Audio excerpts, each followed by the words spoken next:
Greetings from Legends Productions Studios. I am Bantar. And I am Antiq. But really, my name is Jeff, and I'm an actor. And my name is Eric. We're here to talk to you about Elder Tree Gaming. Elder Tree Gaming bringing dice trays to you, and dice towers. What's that you say, Jeff?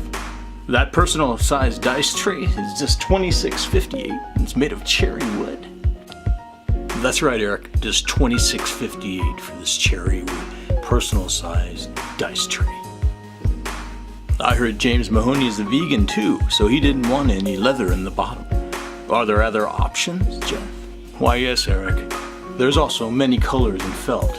James went with the purple. Now the dice towers are more expensive than the trays because there's many different pieces on it.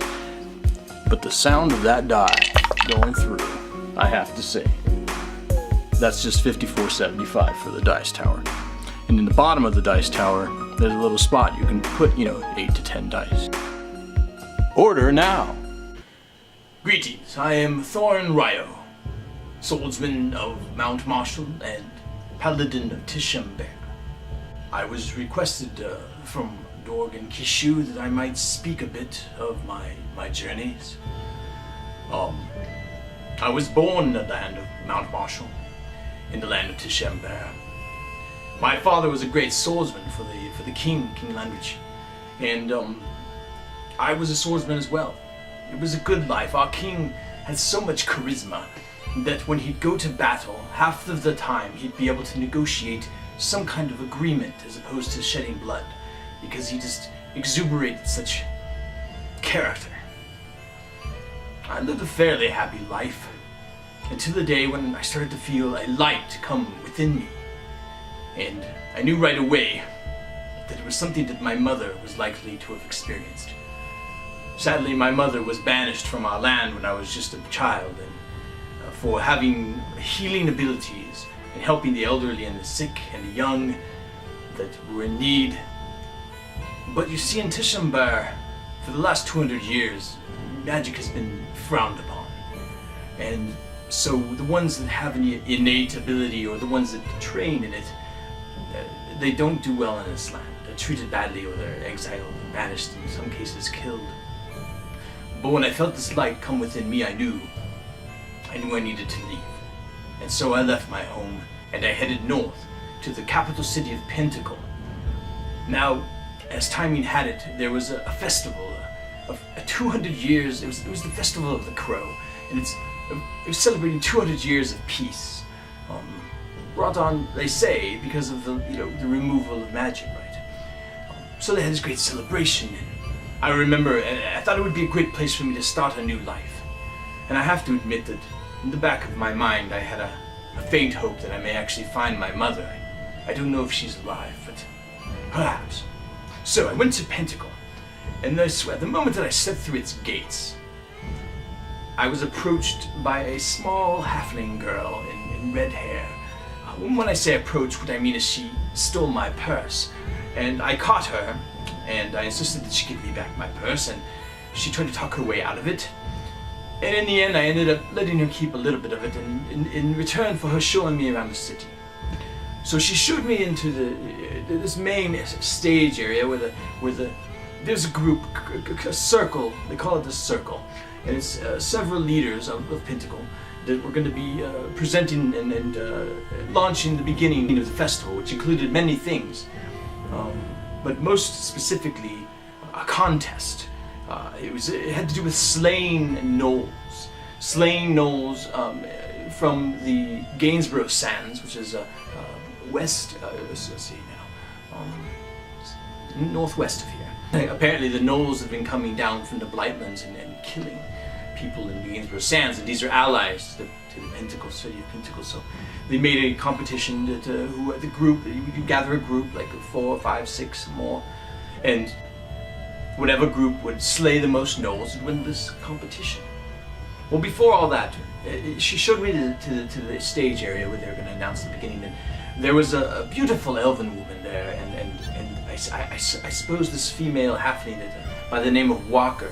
She favors women, and so she very much has a crush on this elven leader, one of the circle, right? And she wanted to introduce me, and I met her, and she was, very nice.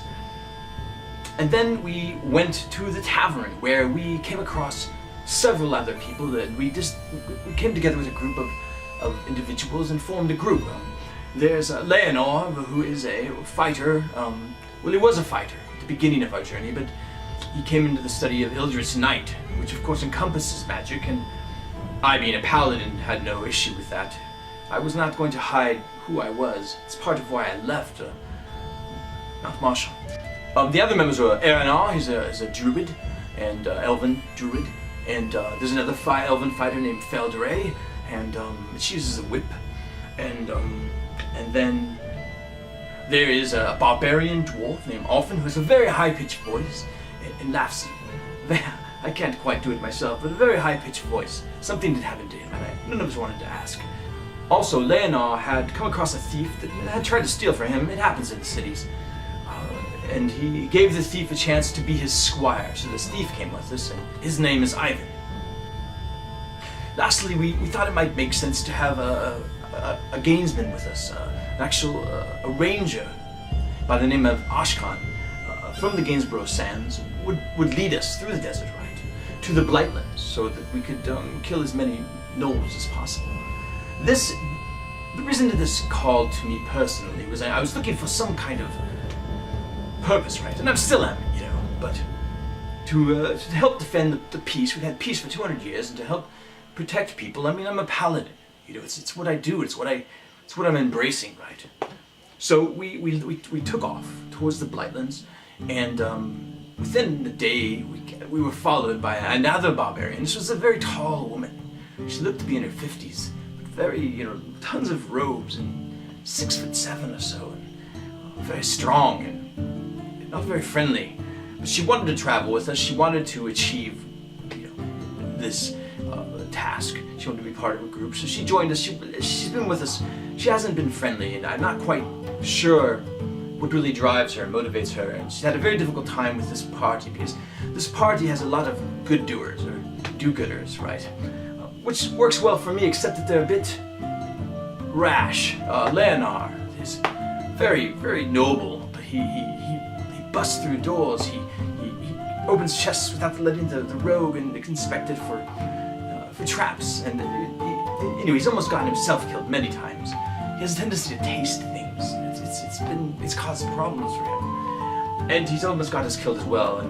But then he'll do something that is so noble, or it's very interesting. So the dynamics of this group is very good. A lot of good do-gooders, right? But like I said, we have Nakana, this barbarian woman she's just not about the greater good.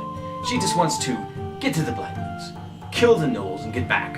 And we're doing all these side, protect this or do this, and she was very frustrated. The party almost split many times. In fact, at one time, Leonor and Nakana almost came to blows.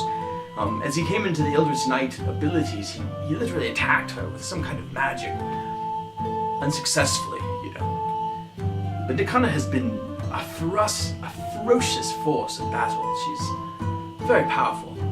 So we traveled. We came across a small town of gnolls. We defeated them.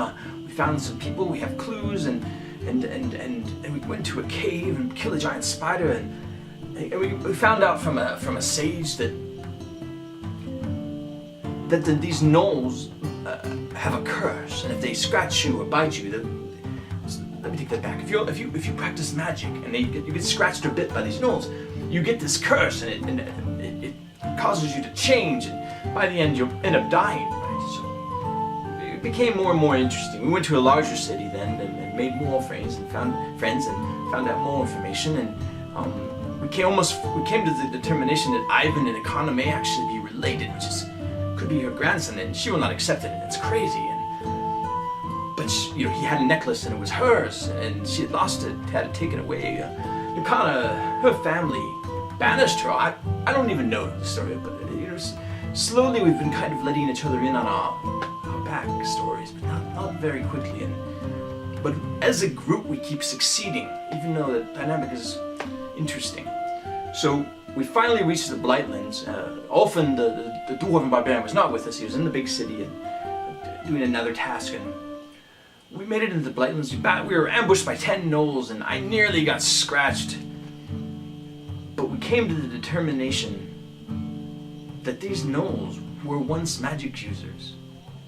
And the way it looks as though this transformation that happens from this curse actually turns people into gnolls. So some of our party members, Ashkan, were actually looking for magic user friends or family who had been taken by groups called the Death Squads. Death Squads, supposedly killing magic users, but then the sage told us that some of the Death Squad is actually capturing them and trying to treat them from the curse. And the whole thing began to smell of conspiracy. We got into the Blightlands, we were ambushed, we found more clues within, and we decided that we would return. We would not do any more of the contest, that we'd cut off many gnoll ears to show that we had killed them. We would return to Pentacle, but on the way back to Pentacle, we came to the realization that they may already know, and perhaps they have all these parties competing to clean up their mess. We decided it'd be best if we approached the leaders. So Walker and Ulfin decided to go and try to approach the gnome leader, or halfling leader, in Sun Hills, and then the sage would go find his son, who was a fighter we had met before, and he'd go talk to the Gainsborough Sand leaders at the capital of Gainsborough Sand. And we would first travel to Mount Marshall. I would talk to my king, Eldritch, but then we'd also decided that we would help Nikana confront her family. There's a mess there. We don't know what it is. Yeah, so anyway, that's pretty much where everything is right now. A lot of this can be, more details and such can be found in my journal. The Journal of Thorin Ryo. Perhaps you've seen Dorg and Kishu posted on Twitter. But I thank you for your time, and it was nice. It was a pleasant meeting you, if you'd call this meeting. But take care.